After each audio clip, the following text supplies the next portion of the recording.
Hello students, I am Mr. Sang Bauma and we are represented our next video with Open Academy. तो dear students, हम लोग previous videos में अपना जो topics ख़त्म कर चुके थे वो था हमारे पास स्कैट्रोमेट्रिक डिफेक्ट्स। आज का जो हमारे पास टॉपिक है वो है हमारे पास नॉन स्कैट्रोमेट्रिक डिफेक्ट्स। तो now we discuss about the what is the non stoichiometric defects, है ना। नॉन स्कैट्रोमेट्रिक डिफेक्ट्स होता क्या है, इस पर हम आज चर्चा करेंगे, है ना।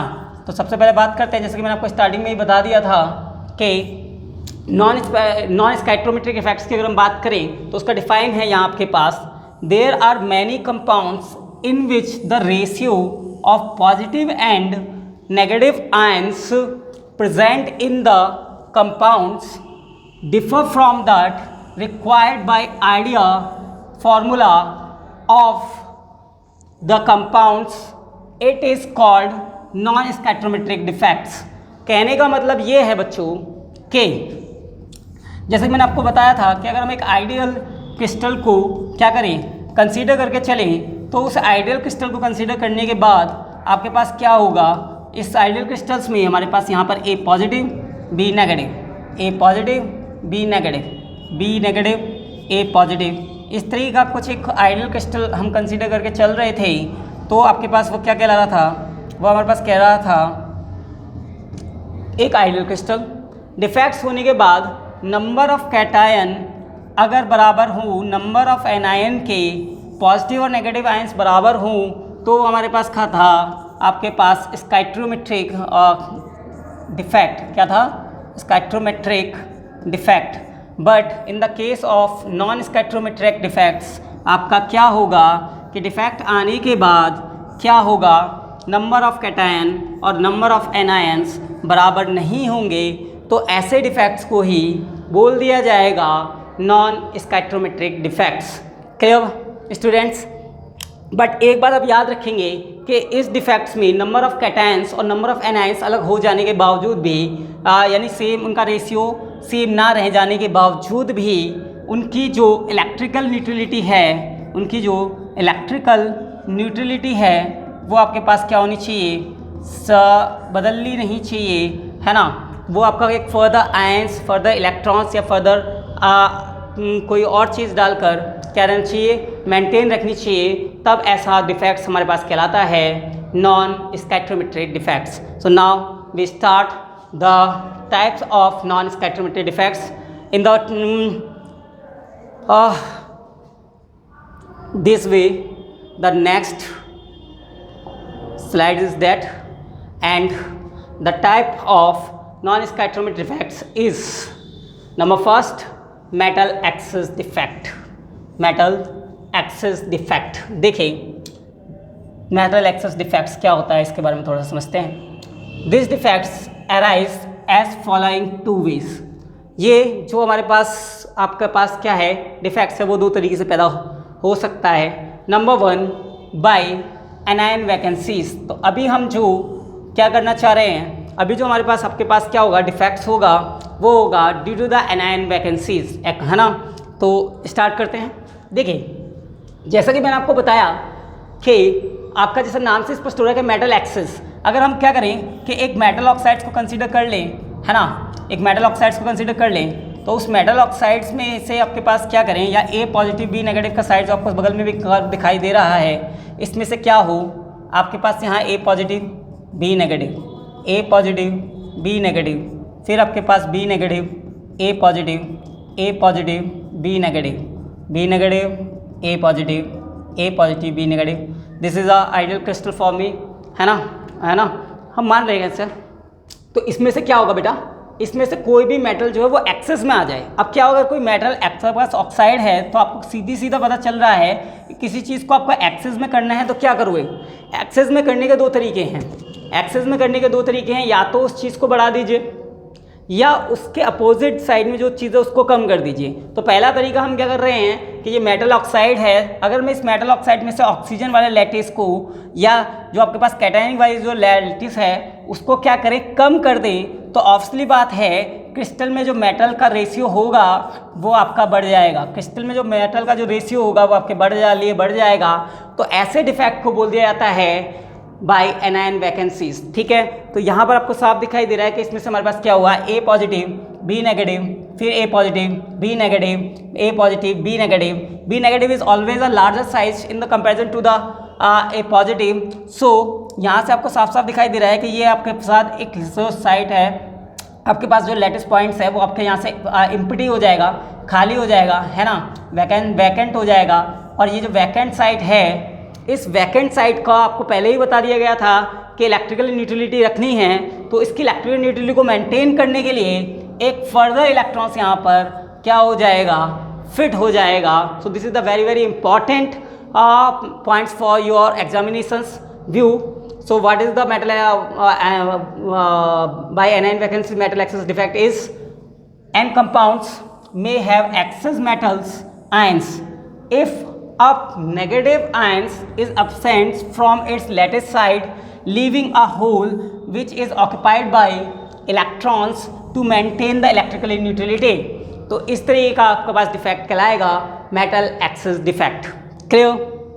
इसको हम एक इस तरीके से समझ सकते हैं कि मान लिया किसी क्लास में नंबर ऑफ स्टूडेंट्स में आपके पास लड़कों और लड़कियों की आपके पास क्या है, सेम जगह है, यानी कि सेम रेशियो है। 10 लड़के हैं और भैया 10 ही लड़कियां हैं, है ना, 10 लड़के हैं और 10 ही लड़कियां हैं। हमने क्या किया, क्लास में से आपके पास क्या हुआ कि एक लड़की वहाँ से चली गई, तो एक लड़की क्या हो गई, वहाँ से चली गई। ठीक है, तो आपके पास जो रेशियो है वो क्या हो जाएगा, नंबर ऑफ कैटायन और एनायन का जो रेशियो वो बराबर नहीं रहेगा।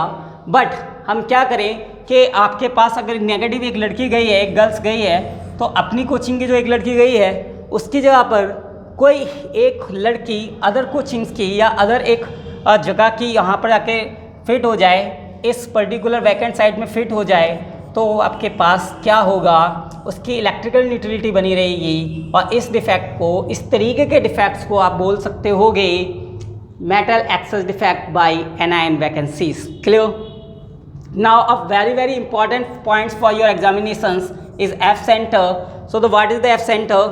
The definition of F center is the hole occupied by electrons are called F center। This is responsible for the color of the compounds and paramagnetic nature in the solids. तो यहाँ पर बोला जा रहा है कि भैया ये जो आपके पास वैकेंट साइट हुई है और इस वैकेंट साइट में जो इलेक्ट्रॉन्स आपके पास आके फिट हुआ है, ये जो फिटेड इलेक्ट्रॉन्स है, this fitted electrons is known as F centre. And F centre is very very important for your examinations. And what it is responsible for the colour, because the means F is means the F word is made by the way Greek word is far away, and a far away and the means of far away is responsible for the color। The means of far away is responsible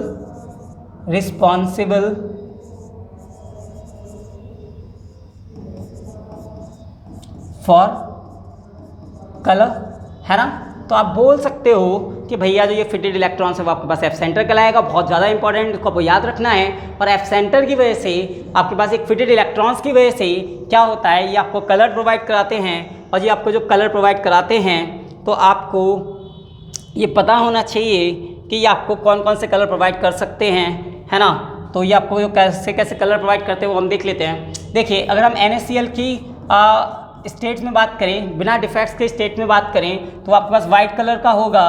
but जैसे ही उसमें defect आ जाएगा, due to the metal excess defect या fitted of the फार्बे या F centres की वजह से जो उसका कलर होगा वो आपके पास येलो हो जाएगा।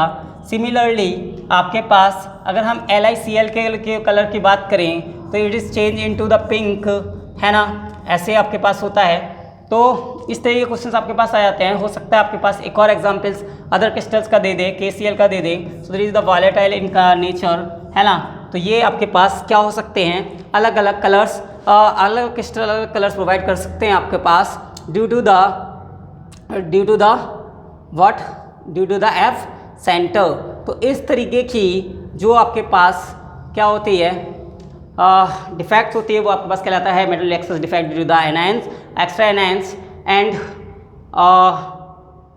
the color is responsible for the color is due to the F center. Okay, so now the second one is the metal axis defect by the presence of extra cation. अब भैया क्या हुआ, देखो मैंने आपको बताया कि हम अगर हम जो आइडियल क्रिस्टल है वो मान के क्या चल रहे हैं, एक मेटल और एक ऑक्साइड। तो एक केस तो ये है कि भैया किसी को पीछे कर लो और खुद आगे हो जाओ, यानी कि जैसा कि हमने पहले केस में किया कि भाई ऑक्सीजन हमारे पास क्या हुआ, ऑक्सीजन को कम कर दिया तो मेटल अपने आप ज़्यादा हो गया। दूसरा केस क्या हो सकता है कि हम मेटल को ही ज़्यादा कर दें, ठीक है, और बाद में उसकी जो इलेक्ट्रिकल न्यूट्रलिटी है उसको मेंटेन करें। तो ये जो केस होगा वो हमारे पास इसी तरीका होगा कि इसमें हम बोल रहे हैं कि by the presence of extra cation, एक अगला एक्स्ट्रा कैटायन उसमें हमारे पास लैटिस साइड में आ जाए, तो इस तरीके से भी आपके पास क्या होगा, जो मेटल होगा वो एक्सेस में होगा। अगर मेटल ऑक्साइड्स है तो मेटल आपके पास क्या हो जाएगा, एक्सेस में हो जाएगा, क्योंकि हमें एक एक्स्ट्रा मेटल्स आयन या कुछ ज़्यादा एक्स्ट्रा मेटल्स आयन्स उसके इंटरस्टीरियल साइड्स पर जाकर डाल देंगे। तो क्या हो सकता है, ये एक अलग टाइप का आपके पास मेटल एक्सेस डिफेक्ट हो सकता है। It is defined as the its may be occurs if an extra positive ions is present in an interstitial sites. The electrically neutrality is maintained by the presence of an electron in the 3D site. जैसा कि मैंने आपको कहा कि एक extra metal हम क्या करेंगे, उसकी इंटरस्टीरियल साइट्स में, उसकी 3D साइट्स पर क्या कर देंगे, सिचुएटेड कर देंगे, डाल देंगे। तो इस तरीके का जो हमारे पास डिफेक्ट होगा वो भी आपके पास मेटल एक्सेस डिफेक्ट का आएगा। आपको पता है कि हमें इलेक्ट्रिकल न्यूट्रलिटी को मेंटेन करके रखना है, so we want extra electron in the 3D sites. तो इसकी इलेक्ट्रिकल न्यूट्रलिटी को बनाए रखने के लिए हम एक्स्ट्रा इलेक्ट्रॉन्स भी उसकी 3D साइट्स में मेजर करके चलेंगे या वहाँ पर डाल के चलेंगे। क्लियर। अब एक बहुत ही इंपॉर्टेंट सा क्वेश्चन आता है, जैसे कि मैंने आपको पहले बताया कि पहले वाले जो क्रिस्टल्स थे उनके कलर जो आपके पास थे, जैसे NaCl is yellow in colour. अगर ऐसा कोई क्वेश्चन आ जाता है तो आप बताएंगे due to the what, first type का जो आपके पास डिफेक्ट्स था इसकी वजह से। और अगर आपके पास क्वेश्चन आ जाता है जो कि बहुत इंपॉर्टेंट नोट में लिखा हुआ भी है कि अगर ZnO है, ZnO को हम हीट कर दें तो ZnO जो आपके पास हीट करने पर येलो कलर प्रोवाइड करता है, वाई, है ना।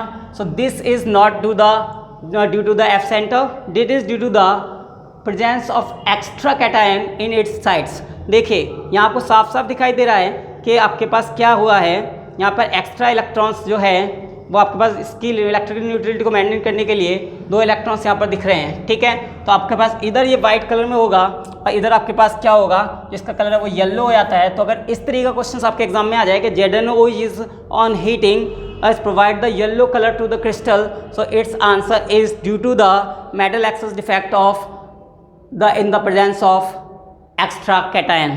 Okay, now the next defects. So next defects is metal deficiency defect. Now we discuss about the metal deficiency defect. What are the metal deficiency defects? देखो भैया अभी मैंने क्या किया था कि मेटल एक्सेस डिफेक्ट था, तो सीधी सी बात थी जो मेटल था वो एक्सेस में था, यानी कि जो पॉजिटिव चार्ज था वो एक्सेस में था। अब हम बात बोल रहे हैं या मेटल डिफिशिएंसी। अब हमें मेटल को डिफिशिएंट रखना है तो इसके भी 2 तरीके हो सकते हैं कि या आप नेगेटिव चार्ज को ज़्यादा कर दो, तो ऑब्वियसली बात है कि पॉजिटिव चार्ज या मेटल का जो साइज़ है या मेटल का जो रेशियो है वो किसी क्रिस्टल में कम हो जाएगा। इसी तरीके के जो डिफेक्ट्स होंगे उनको बोलेंगे metal deficiency defects. It is defined as the non stoichiometric compounds may have metals deficiency due to the absence of metal ions from its lattice site. The charge is balanced by an adjacent ion having higher positive charge. तो यहाँ पर आप देख रहे हैं कि एक perfect जो क्रिस्टल हमारे पास था उस परफेक्ट क्रिस्टल में से positive negative positive negative positive negative negative positive positive negative positive, यहाँ से एक पॉजिटिव आपके पास क्या हो गया है, कम हो गया है। आपके पास एक कैटायनिक वैकेंसी हो गई है, जैसे कि बोल दिया गया था भैया इसको हमें कम करना है। तो जब इसको हमें कम करना है तो आपके पास क्या होगा, हम क्या करें, ऑब्वियसली बात है कि मेटल जो है वो आपके पास डिफिशिएंसी में होगा। जब मेटल डिफिशिएंसी में होगा तो आप क्या करेंगे, है ना, इसके नंबर्स को बढ़ा देंगे। तो आपको यहाँ पे दिख रहा है कि हमने extra metal having higher charge यहाँ पर डाल दिया है। तो आपके पास क्या है, ये आपके पास इस तरीके से मेटल डिफिशिएंसी इफेक्ट को दिखा देगा। क्लियर? तो आप अगर इस चार्ट से ना समझ सकते हैं तो इस तरीके से समझ लीजिए कि ये हमारे पास पॉजिटिव नेगेटिव है।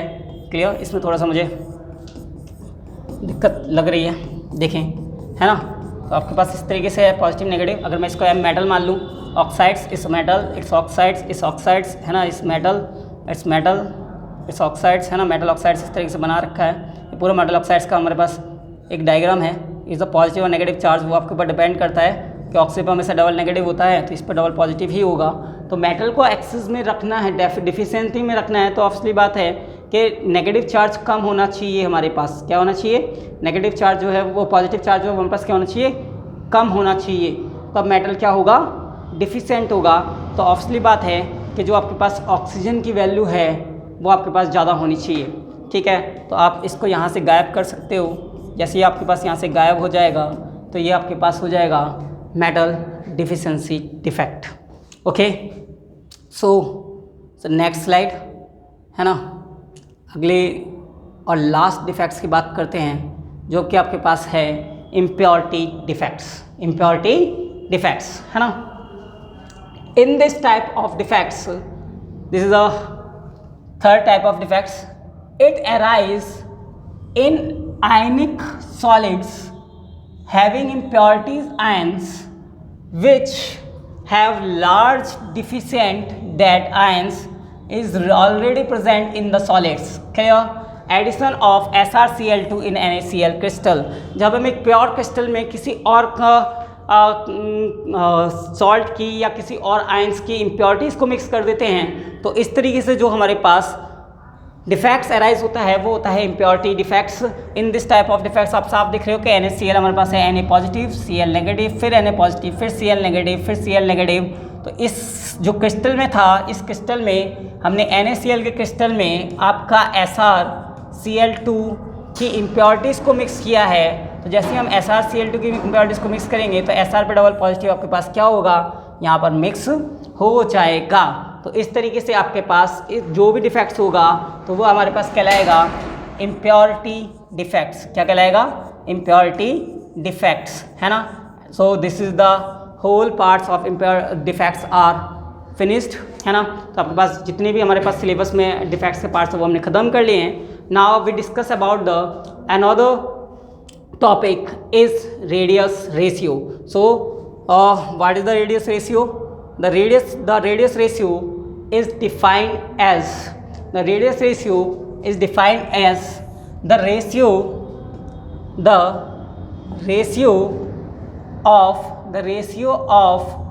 radius of the cation to the radius of the anion is called radius ratio. भैया अगर हम रेडियस रेशियो के फॉर्मूले की बात करें, एक बार यहाँ लिखा हुआ है radius ratio equal to radius of cation divided by radius of anion, है ना। और the formula is radius ratio equal to R positive upon R negative. अगर आपको दिखाई नहीं दे रहा तो मैं इसको दोबारा से लिख दे रहा हूँ। देखिए हम बोल सकते हैं आर एच या आर आर से इसको रिप्रेजेंट करें स्मॉल आर आर से, तो रेडियस रेशियो इक्वल टू हमारे पास क्या हो जाएगा? R positive upon R negative. It's means हम बोल सकते हैं कि आर आर इक्वल टू हमारे पास क्या हो जाएगा? रेडियस ऑफ कैटायन, है ना, radius of cation upon radius of anion. तो आपको एनायन की वैल्यू दी होगी, आपको कैटायंस की वैल्यू दी होगी, उसका अगर डिवाइड कर देंगे तो आप इजीली मेंटेन कर सकते हो रेडियस रेशियो को या कैलकुलेट कर सकते हो रेडियस रेशियो को। Now the radius ratio is another important terms for the calculations of the coordination number. So first of all you want what is the coordination number. तो आपको coordination number क्या है ये आपको अरेंज करना पड़ेगा, बताना पड़ेगा। So in the any type of crystal जब हम आपका अरेंजमेंट की बात करते हैं तो एक आपके पास पर्टिकुलर एटम्स के पास में जितने भी एटम्स पाए जाते हैं उसको ही बोला जाता है कोऑर्डिनेशन नंबर, है ना, या it is represented by CN number. So there is the radius ratio is affected the crystal structure, the number of nearest neighbourhood, the number of nearest neighborhood particles of opposite signs is called coordination number. कहने का मतलब ये है कि अगर ये positive है, इसके आसपास जितने भी नेगेटिव होंगे वो नेगेटिव जो आपके आयंस हैं वो आपके पास नेगेटिव आयंस के लिए कहलाएगा coordination number. Now we calculate, how can we calculate the radius ratio and the coordination number for different type of crystal. So this is the values of radius ratio. If the radius ratio is less than 0.155, then the coordination number is 2 and the type of words is linear, है ना।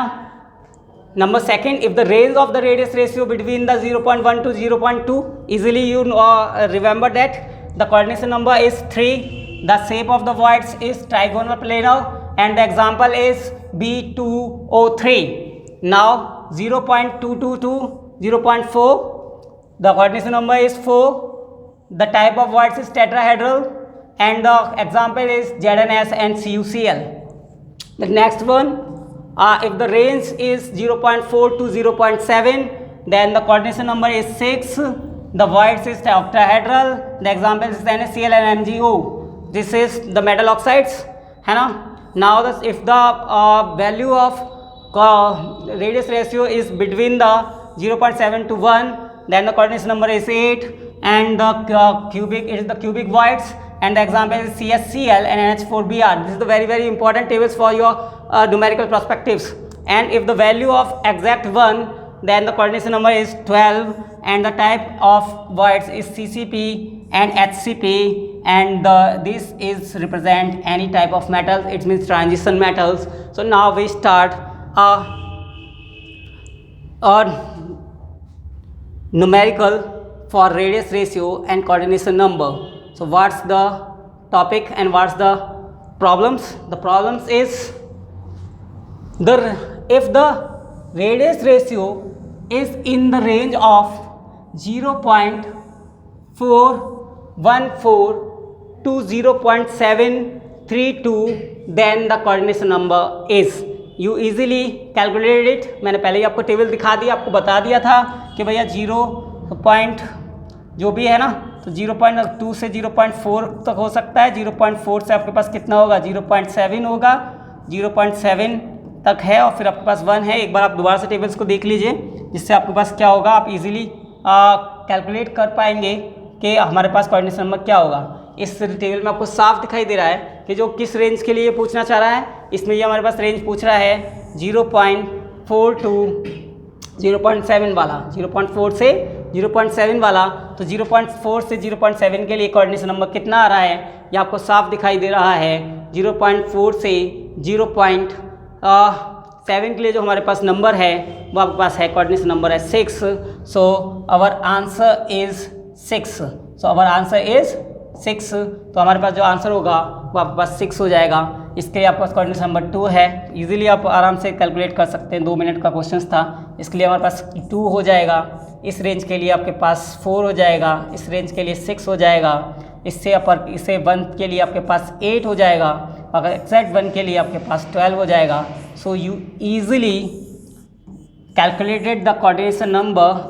The coordination number is 6 for this numerical. Now the next problem है ना, and the last problem for you is if the radius ratio